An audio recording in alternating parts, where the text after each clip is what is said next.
Ya pemirsa, seorang warga di Brebes, Jawa Tengah menjadi pasien dengan status orang tanpa gejala terlama yang dikarantina setelah 12 kali hasil tes swab dinyatakan positif COVID-19. Jadi warga ini merupakan alumni klaster Ijtima Ulama Goa, Sulawesi Selatan. Ini sudah sekitar 2 bulan menjalani isolasi karena hasil tes swabnya ini dinyatakan positif. Inisialnya R ya, warga Kecamatan Bantar Kaung, Brebes. Merupakan orang tanpa gejala atau OTG terinfeksi COVID-19 klaster Goa atau Ijtima Ulama Goa. Dan ini bisa dikatakan yang paling akhir, tinggal dirinya sendiri begitu. Dari sebelumnya ada 21 orang ya yang dinyatakan positif COVID-19 pada tanggal 21 April setelah tim gugus tugas pemerintah Kabupaten Brebes melakukan tracing dari mereka yang mengikuti Ijtima Ulama di Goa, Sulawesi Selatan. Pagi ini saya ingin mengupdate informasi karena kabarnya kemarin itu ya Fit ya, ada pengujian swab juga untuk yang ke-14 kalinya. Nah hasilnya seperti apa ya? Tapi kan kalau swab bisa cepat ya? Bisa sih kayaknya ya kalau swab ya? Ada yang 3 hari baru keluar, ada yang 4 hari. Ada hitungan jam. Berbagai macam ya kan? Kita coba tanyakan kepada Kepala Dinas Kesehatan Kabupaten Brebes, Pak Sartono. Selamat pagi, Assalamualaikum. Selamat pagi Pak Kadis. Waalaikumsalam, selamat pagi. Iya Pak Sartono, ini informasinya ada tes swab yang ke-14 kali dilakukan terhadap warga Brebes. Hasilnya sudah keluar? Sudah, alhamdulillah. Kemarin siang jam sekitar jam 1 nanti ya. Hasilnya yang ke-14 negatif. Alhamdulillah. Jadi di ke-14 ini barulah ditemukan negatif begitu ya? Ya, 13 dan 14. Jadi kan persyaratan itu kan harus 2 kali. Oke. Jadi 13 hari kemarin Senin, kemudian yang ke-14-nya hari kemarin, hari Selasanya. Baik. Nah, boleh nggak Pak Kadis bercerita sedikit kenapa ya? Ya tentu kan publik kan pertanyaannya begitu ya Pak Kadis ya. Kenapa sih sampai dengan 12 kali pengujian swab ini kok positif? Sedangkan yang bersangkutan kalau di video ini kan berolahraga, berjalan, kayaknya nggak ada sedikit pun ya gejala-gejala yang tampak gitu. Ya, ini Mr. R ini kita ODP kita tanggal 20 April. Kemudian tanggal 21 kita masukkan rumah sakit, terus lakukan swab pertama, kemudian kita kirim, waktu itu kita masih ngirim ke Rumah Sakit Nasional di Ponorogo, Semarang. Hasilnya diketahui baru 12 hari kemudian. Nah dulu itu memang kita masih mengirimnya ke sana hingga agak lama. Terus setelah rumah sakit daerah kita di RSUD Brebes ini 3 minggu yang lalu sudah bisa, terus mulai cepat juga kita lakukan. Nah dari 21 yang masuk itu perlakuannya sama, obatnya sama, kemudian perlakuannya sama lah. Cuma memang ini itulah, ini membuktikan bahwa yang bisa menyembuhkan itu Allah, Tuhan semesta alam, itu kan, bukan manusia. Itu terbukti dengan Mr. R ini, karena kondisi fisik Mr. R ini malah jauh lebih baik daripada teman-temannya, gitu kan. Nah teman-temannya yang kondisi fisiknya agak lemah malah justru cepat dulu, dan Mr. R ini yang paling lama. Jadi yang lain-lain sudah berlebaran di rumah, Mr. R ini dari lebaran sampai hari kemarin itu dia sendirian di karantina. Ini pagi ini masih di karantina atau sudah kembali ke keluarga?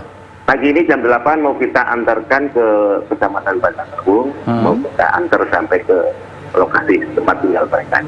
Pak Kadis, ada juga pertanyaan publik tuh kayak gini Pak Kadis. Kan kalau tes swab itu kan, ya tadi kan saya berbincang sama Vitar kan saya ya. Itu hasilnya kan butuh waktu ya kalau swab ya kadang-kadang kan. Nah menjadi pertanyaan juga, di karantinanya berapa hari Pak Kadis? 20 hari kalau tidak salah ya. Karantina berarti dari tanggal 21 April sampai kemarin. Oke, artinya lebih dong ya berarti ya? Lebih. Tepatnya berarti 64 hari. 64 hari. Dan sepanjang 64 hari itu ada 14 kali pengecekan swab gitu ya? Iya, betul. Ya, Pak Kadis, tadi kan Pak Kadis mengatakan bahwa bisa dikatakan, saya panggilnya Mr. R ya. Mr. R ini kan orang tanpa gejala, ya kan, sehat dan lain-lain. Tapi ada nggak sakit bawaan gitu? Nggak ada sih ya. Ini saya lihat itu nggak ada. Dia komorbid, maksudnya penyakit penyertanya itu nggak ada. Ini orang sehat saya. Orang sehat karena dia juga petani sekaligus juga tukang, juga aktivitas fisiknya selama ini memang bagus. Ya. Artinya Ya, kalaupun imunitasnya ada sudah baik ya? pilek kecil biasa. Oke.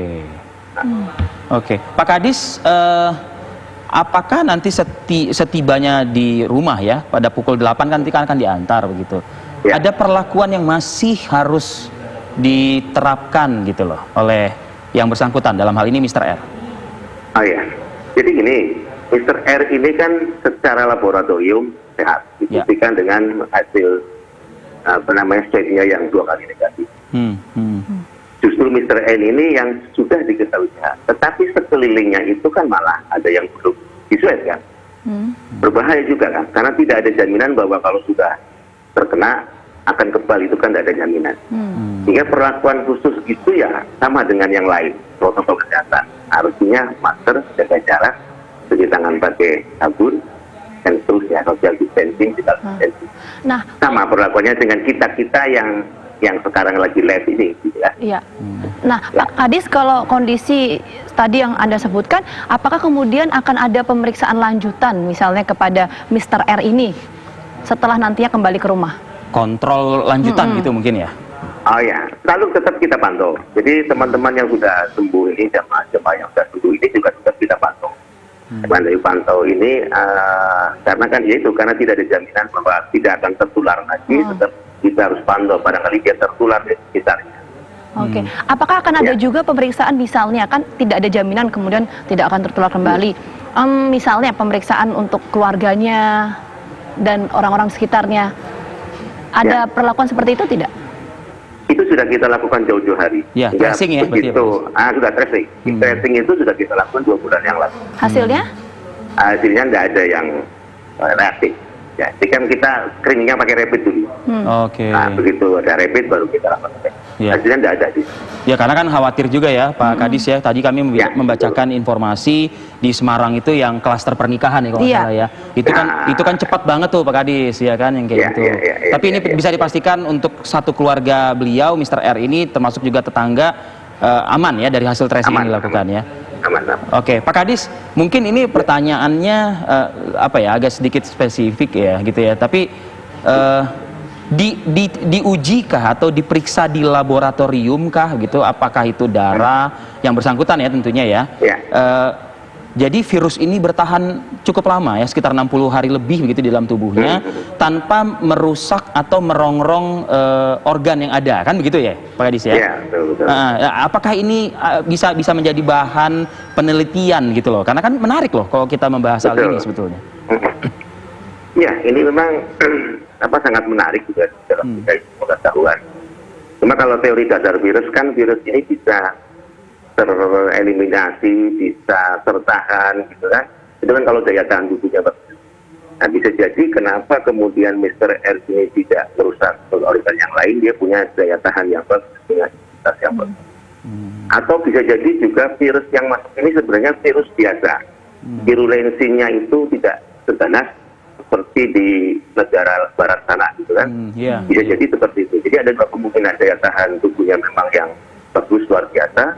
Atau yang kedua, virus yang masuk ini daya serangnya atau virulensinya itu tidak seperti yang di media yang banyak beredar di negara barat. Oke, kalau gitu Pak Kadis bisa nggak mewakili suara tenaga medis lah ya bisa dikatakan, atau suara pemerintah pada umumnya, agar masyarakat tidak salah menafsirkan hal ini Pak? Karena kan saya khawatir ini kalau misalnya didengar oleh masyarakat jadi berpikir, kalaupun misalnya ada virus di dalam tubuh saya, tapi saya bisa juga kok sehat walafiat. Nah, bagaimana jangan ada tafsir seperti ini begitu loh? Ya itu kan persoalannya, kita tidak pernah tahu daya tahan itu secara apa. Gitu kan, jadi tetap harus waspada. Masker, cuci tangan, social distancing, itu protokol kita harus jalankan. Nah, kebetulan Mr. R ini daya tahan tubuhnya bagus, tapi kan kita nggak tahu, setiap orang nggak tahu. Ya kan? Jadi bicara daya tahan tubuh kan tidak terlihat juga begitu ya ibaratnya. Tidak terlihat gitu kan, tidak terlihat. Jadi tidak ada jaminan bahwa orang yang sudah tekar itu daya tahan tubuhnya nggak juga kan. Mr. R ini kecil gitu kan, ya kurus gitu kan, tetapi daya tahan tubuhnya bagus. Sementara ada juga yang badannya gede, berotot, tetapi ternyata kena juga dan masuk rumah sakit dengan dengan gejala klinis yang sedang sampai berat. Iya. Jadi tidak ada jaminan. Baik. Makanya tidak boleh kemudian kita seenaknya sendiri. Baik. Tetap patuhi protokol kesehatan itu yang harus Betul. kita Yang kita tekankan bersama kedepankan ya lah Pak ya. Ya. Baik, terima kasih Pak Kadis atas Pak Kadis, terima kasih informasinya banyak, Pak. pagi hari ini di Apa Kabar Indonesia Pagi. Semoga sehat selalu. Itu tadi Amin. informasi yang bisa dibilang membahagiakan, ya kan? Tapi jangan disalah tafsirkan. Iya.